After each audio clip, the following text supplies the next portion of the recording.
Olá! Neste mês de eleições gerais, o Ecosenado busca soluções para os desafios ambientais que os candidatos eleitos terão pela frente. Redução do desmatamento,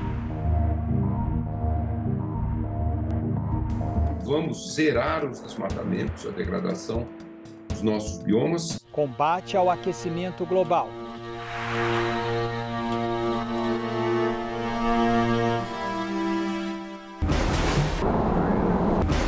Colocar o Brasil, né, numa trajetória de ser a primeira grande economia no mundo a zerar suas emissões. universalização do saneamento básico, Será que faz sentido a minha descarga que eu aperto aqui viajar 40 quilômetros para chegar até a estação de tratamento? proteção aos povos indígenas e aos seus territórios.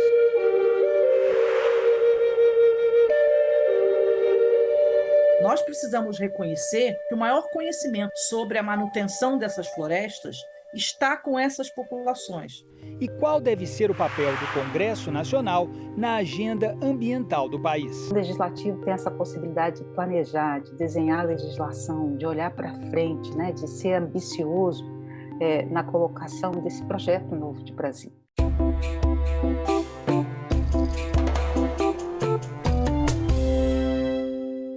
Neste mês de outubro, o Brasil elege presidente da República, governadores, deputados federais e estaduais e senadores. Podemos dizer que existe uma extensa lista de desafios a serem enfrentados pelos eleitos nos próximos 4 anos. A agenda ambiental faz parte dessa lista e vai bater na porta do gabinete de cada um deles mais cedo ou mais tarde. O grande desafio vamos tornar o Brasil novamente, em poucos anos, nos próximos 4 anos, de novo, o grande líder ambiental, o líder de todos os países em desenvolvimento.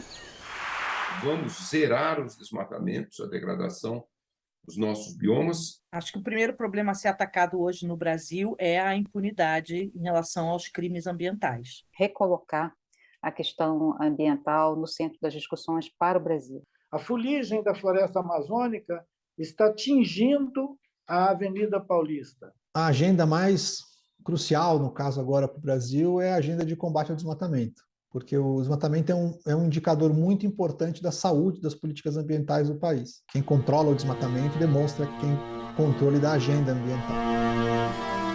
Um dos temas mais importantes dos próximos anos é a redução das emissões de gases do efeito estufa, que provocam o aquecimento global.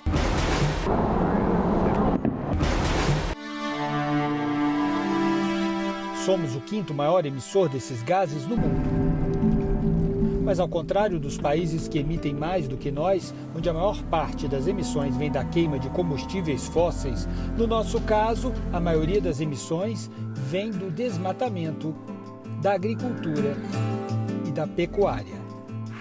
Os novos governos federal, governadores estaduais e também e principalmente os senadores e deputados têm uma enorme responsabilidade de vamos fazer o Brasil voltar a ser o protagonista ambiental no mundo.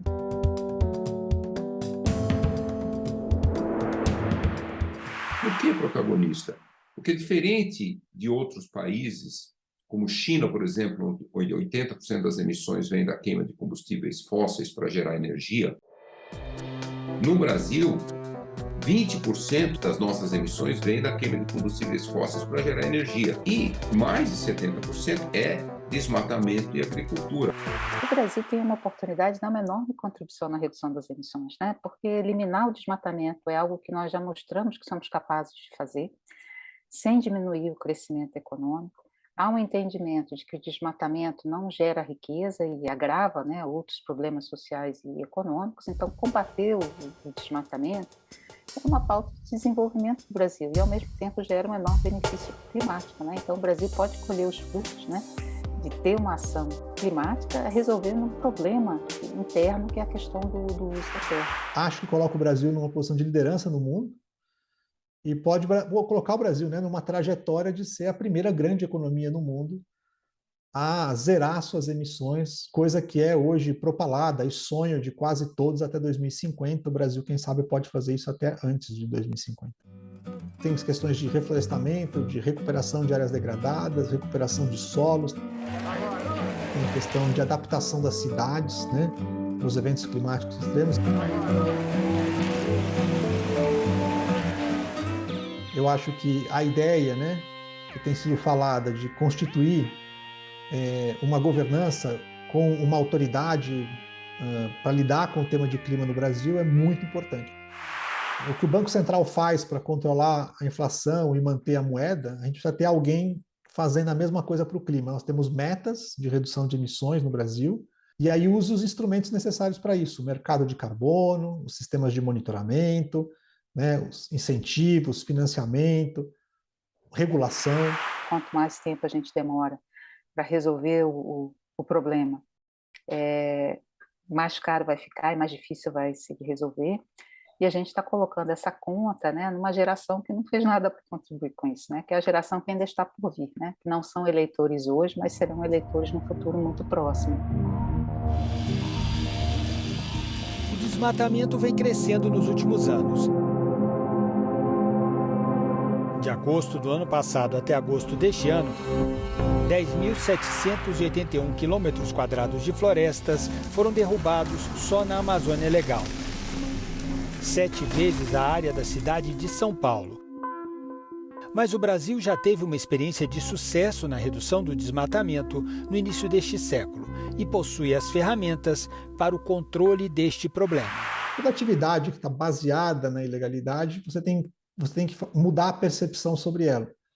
E ela tem 3 pilares, né? O primeiro é a percepção de que se você fizer o desmatamento ilegal, ele será enxergado e será detectado. 2, que uma vez detectado, será identificado um responsável e esse responsável receberá uma punição. E mais do que isso, mesmo que eu seja detectado e receba uma punição, eu não posso ter benefícios que sejam maiores do que a própria punição, né? Por exemplo, eu consegui continuar vendendo meus produtos e tal, pago a multa que foi e continua a minha vida. Então, esse terceiro pilar é você evitar que o desmatamento ilegal gere benefícios para o infrator. Na época que o desmatamento despencou de quase 28 mil quilômetros quadrados em 2008 para 4.600 quilômetros quadrados em 2012, a produção de commodities como carne e soja dobrou. Então, não há nenhuma relação entre aumento dos desmatamentos em todos os biomas brasileiros e um grande aumento da produção. O aumento da produção se dá com o aumento da produtividade. A produtividade da pecuária na Amazônia é baixíssima.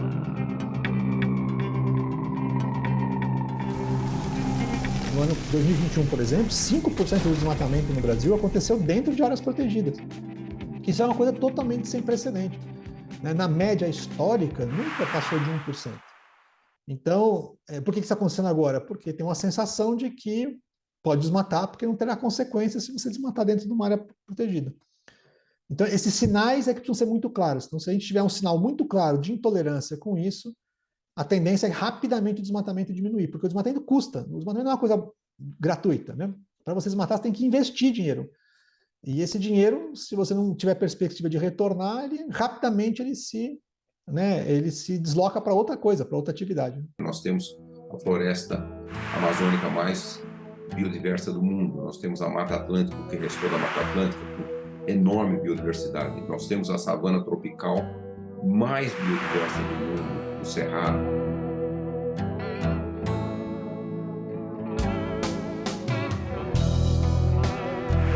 Eu acho que o nosso poder público tem uma dívida muito grande com o Cerrado. Já há muito tempo, né, o Cerrado reivindica, né, a inclusão, né, da PEC, que coloca o Cerrado como patrimônio nacional, juntamente com outros biomas. Isso teria um caráter simbólico, mas além do caráter simbólico, é uma indicação de que o país efetivamente se importa com a conservação do segundo maior bioma da América do Sul, que é tão importante para a conservação dos recursos hídricos, para a regularidade da regulação também do clima e para a proteção da biodiversidade de seus povos tradicionais.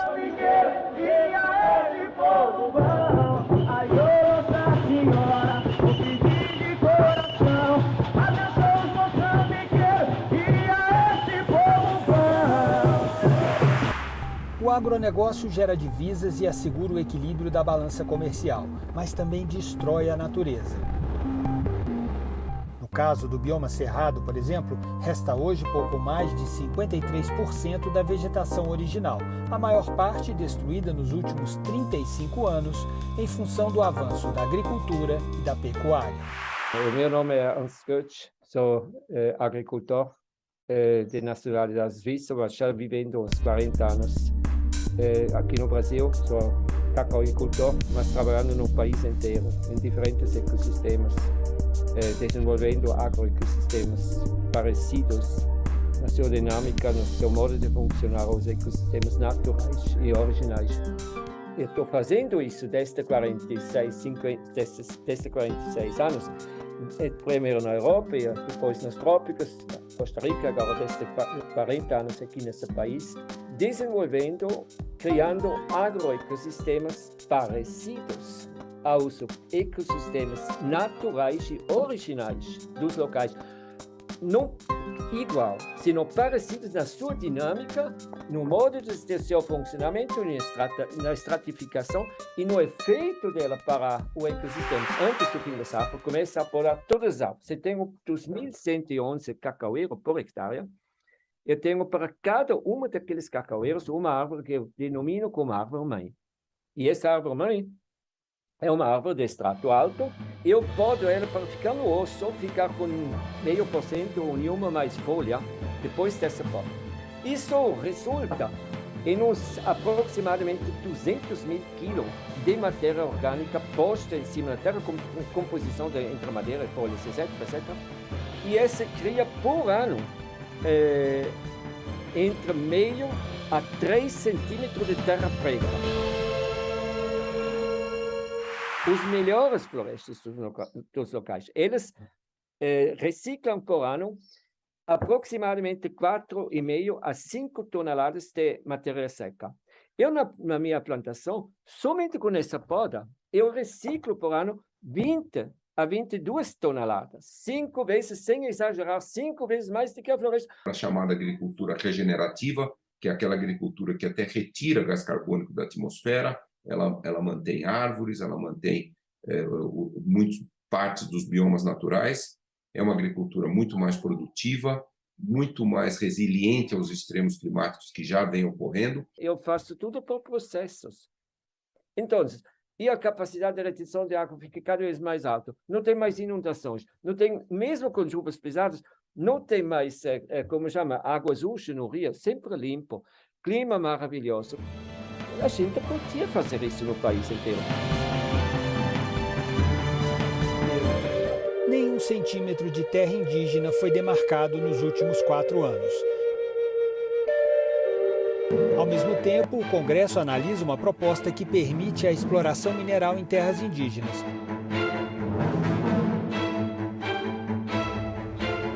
E os casos de invasão de garimpeiros em terras indígenas já demarcadas se multiplicaram nos últimos anos, colocando em risco uma das últimas fronteiras no esforço de preservação da Amazônia. Hoje, as terras indígenas estão invadidas por atividades ilegais, por um garimpo altamente predatório. Não é um garimpo que atende à necessidade de trabalhadores que estão sem emprego. É um garimpo onde, na última operação que a Polícia Federal fez em Roraima, ela encontrou mais de 80 aeronaves. Então, nós estamos falando de grandes investimentos em atividades predatórias. Não é possível que essa seja a opção política do país para territórios que podem nos oferecer muito mais na perspectiva de sustentabilidade que o Brasil, pelo menos no discurso, diz que pretende assumir, né? Eu acho muito curioso, porque as pessoas ficam cheias de dedos, dizendo os estrangeiros estão de olho na Amazônia. Quem está ferrando a Amazônia não são os estrangeiros, são os brasileiros, que movimentam milhões de garimpeiros miseráveis que vão morrer atolados na malária, lá no meio da floresta amazônica, enquanto alguns escritórios em São Paulo, no Rio de Janeiro, e aí em Brasília também, compram máquinas de até 10 milhões, que são os tatuzão, umas máquinas que eram usadas só para trabalhar na infraestrutura de construção de metrô, agora elas são usadas para fazer buraco na floresta caçando ouro, feito uma peste. Existem algumas pesquisas recentes arqueológicas que têm demonstrado que essa floresta amazônica, que hoje é reconhecida internacionalmente e cientificamente, né, como uma região de extrema importância para a regulação climática, não só do continente sul-americano, mas do mundo como um todo, foi construída por essas populações. E nós, a nossa sociedade não indígena, né, ela se especializou em formas de ocupação do território que são de destruição da floresta. Nós destruímos a natureza pensando que esse era o nosso passaporte para o futuro, e vem agora a história e nos pede como passaporte para o futuro essa natureza. A Política Nacional do Meio Ambiente foi aprovada em 1981 e deve ser executada pelo SISNAMA, Sistema Nacional do Meio Ambiente, que é formado pelos órgãos da União, dos estados e dos municípios responsáveis pela proteção ambiental do país. Já o CONAMA é o Conselho Nacional do Meio Ambiente, um órgão consultivo do SISNAMA, composto por representantes da sociedade civil e do poder público. É o CONAMA, por exemplo, que define critérios para o licenciamento ambiental, ou seja, estabelece as condições mínimas para que atividades poluidoras ou que causem danos ao meio ambiente sejam autorizadas em nosso país. Os brasileiros devem conhecer a Política Nacional do Meio Ambiente para que possam contribuir com a sua implementação. Que papel o poder público e a sociedade civil devem desempenhar para que as ações de proteção à natureza tenham sucesso? Novas pandemias, como a de Covid-19, podem surgir nos próximos anos? E que relação isso tem com a destruição da natureza pelo homem? Como garantir a universalização do acesso ao saneamento básico e à água potável? Desafios para os quais nós também buscamos respostas. Em 2020, o Congresso aprovou o novo Marco Legal do Saneamento, que busca criar condições para o aumento dos investimentos no setor e garantir, assim, o cumprimento das metas do Plano Nacional de Saneamento Básico. 100% do território nacional abastecido por água potável até 2023 e 92% dos esgotos tratados até 2033.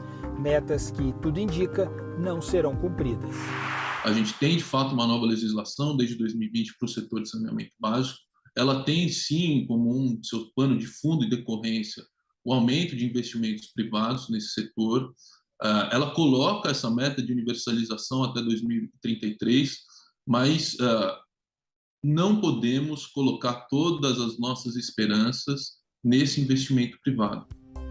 Mas de onde virão esses recursos que vão compor essa cesta de investimentos para a nossa universalização? A gente, ao pensar o futuro do saneamento básico no Brasil, o futuro da segurança no Brasil, o Congresso Nacional é um fórum e um ator fundamental nessa transformação. Eu começaria pela PEC número 6 de 2021, ao colocar na nossa Constituição e reconhecer, portanto, o acesso à água como direito fundamental. Esse seria um passo de extrema importância no nosso arcabouço jurídico, legislativo, constitucional, inclusive sob a ótica que eu também julgo estruturante nesse debate, que é sobre recursos. E o que dizer da pandemia de Covid-19, que muitos acharam que deixaria como saldo uma espécie de freio de arrumação para a destruição acelerada da natureza e da biodiversidade do planeta? Já que, segundo especialistas, isso está diretamente relacionado com o surgimento de novas doenças para o homem, como essa. Espécies de mamíferos, de aves, que estavam distantes, muitas vezes no meio da selva, na medida que o homem chega perto desses lugares, isso provoca algum tipo de intercâmbio de várias naturezas, inclusive o intercâmbio de micro-organismos, possibilitando aquilo que cientistas chamam de spillover, na verdade, que é derramamento, como se os vírus ou outros agentes estivessem contidos num recipiente e ele transborda para a espécie humana. O que a gente viu, né, com a pandemia, que é o surgimento de uma nova doença, né, infecciosa, ela está muito associada efetivamente à perturbação dos sistemas naturais. Então, quando a espécie humana se aproxima de sistemas naturais, que são grandes reservatórios de novas espécies de micro-organismos que a gente não conhece ainda, potenciais patogênicos, né, ou patógenos, a gente coloca em risco também a saúde humana e pode abrir o caminho para novas pandemias, né? Então, acho que a pandemia de Covid-19 trouxe para a gente essa lembrança, né, de que a gente também precisa da saúde ambiental para garantir a saúde humana. Eu acho que a pandemia mostra para nós que os problemas ambientais eles não estão apartados da vida do dia a dia das pessoas.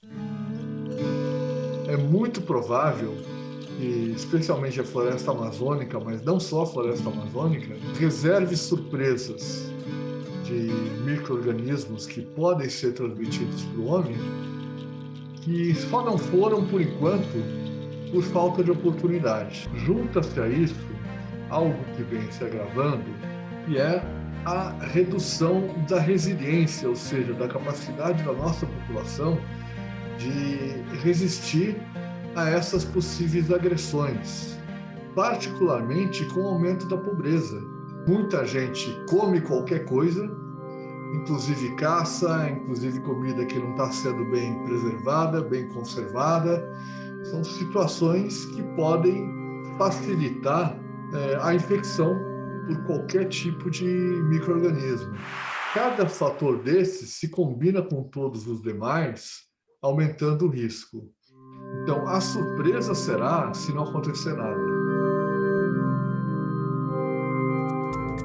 Uma coisa é certa: para que a agenda ambiental avance, é preciso articulação entre as diversas esferas do poder público e da sociedade civil, para que as políticas públicas cheguem em seu destino final, os biomas e ecossistemas espalhados pelos 5.570 municípios brasileiros. Você pegar resíduos, saneamento, drenagem urbana, a questão do uso do solo no município, os planos diretores, ou seja, tudo que acontece, né, para a gente com gestão ambiental, elas começam no município. É onde o cidadão percebe a importância. A Lei da Política Nacional do Meio Ambiente, que regula, né, como as políticas ambientais devem ser implementadas no Brasil, ela tem no pilar da participação da sociedade uma das suas inovações, né? É uma lei de 1981, então, quando ela foi criada, ela foi uma lei extremamente de vanguarda, e a previsão da interação entre o poder público e a sociedade civil, ela é um eixo dessa lei. Nós vamos pegar, na verdade, muitas estruturas de governança sabotadas, quebradas, falidas.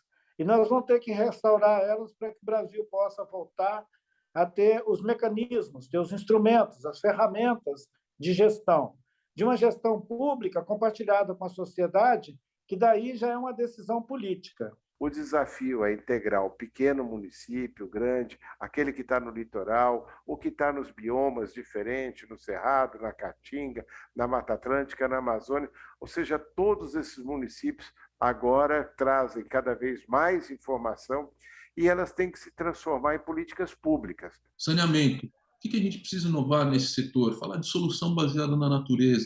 Pensar em soluções cada vez mais adequadas para cada tipo de território. Não dá para replicar a solução que a gente tem aqui em contextos como cidades como Manaus, por exemplo, ou mesmo dentro da mesma cidade, a depender da localidade. Será que faz sentido a minha descarga que eu aperto aqui no centro expandido de São Paulo viajar 40 quilômetros para chegar até a estação de tratamento? O Congresso Nacional é uma peça-chave na definição dos rumos da nossa política socioambiental. O Executivo, muitas vezes, está envolvido na resolução de problemas imediatos, né? de tocar a máquina, vamos dizer assim. E o Legislativo tem essa possibilidade de planejar, de desenhar a legislação, de olhar para frente, né? De ser ambicioso na colocação desse projeto novo de Brasil. Nós temos que levar em conta o fato de que nós temos uma Constituição e que essa Constituição compromete-se a entregar um meio ambiente saudável para todos os brasileiros. Isso não tem acontecido. O território está conflagrado. A disputa entre as corporações, mineração, garimpo, madeireira, e mesmo o interesse latifundiário no Brasil ele chegou às raias do absurdo. A gente está transformando a maravilhosa máquina, né, de umidade e chuva, né, que a gente tem no Brasil, que são as florestas, e estão transformando, né, ou de segurança hídrica, né, mas transformando isso numa máquina que talvez passe a operar no sentido contrário. Eu acho que o Brasil tem que virar o jogo, tem que inverter a trajetória que nós nos colocamos nos últimos anos e voltarmos a ser um líder no combate à emergência climática e também na proteção da nossa mais rica biodiversidade do planeta.